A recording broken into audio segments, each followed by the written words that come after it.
Kamarudin Simanjuntak tanggapi ucapan maaf Ferdy Sambo, tak setuju Putri Chandrawati tak bersalah. Kamarudin Simanjuntak, kuasa hukum keluarga Brigadir J menanggapi permintaan maaf Ferdy Sambo.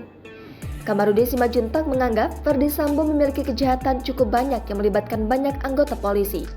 Melansir Kompas TV, Kamarudin mengaku sudah mengidentifikasi apa saja kejahatan bekas Kadif Propam Polri tersebut. Tetapi Kamarudin mengaku dirinya belum melaporkan ke kepolisian meski mengetahui sejumlah kejahatan yang menurutnya telah dilakukan Ferdy Sambo. Menurutnya, kejahatan yang diduga dilakukan Ferdy Sambo melibatkan banyak polisi.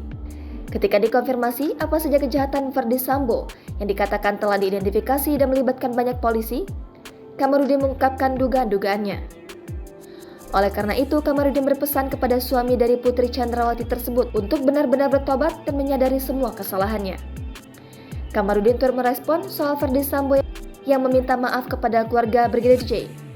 Dia mengaku sebagai penasihat hukum keluarga Brigadir J siap mengkomunikasikan hal tersebut ke kliennya. Tak sepakat Putri Chandrawati dianggap tak bersalah. Namun Kamarudin tidak sepakat jika Ferdy Sambo menilai istrinya atau Putri Chandrawati tidak bersalah dalam kasus pembunuhan Brigadir J. Menurutnya, Putri Chandrawati adalah pelaku.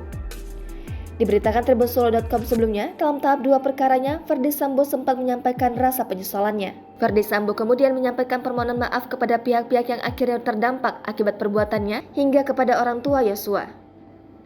Dalam pernyataan keduanya, Ferdy Sambo kemudian menyampaikan jika istrinya Putri Chandrawati tidak bersalah dan tidak melakukan apa-apa. Jangan lupa subscribe, share, komen, dan like ya!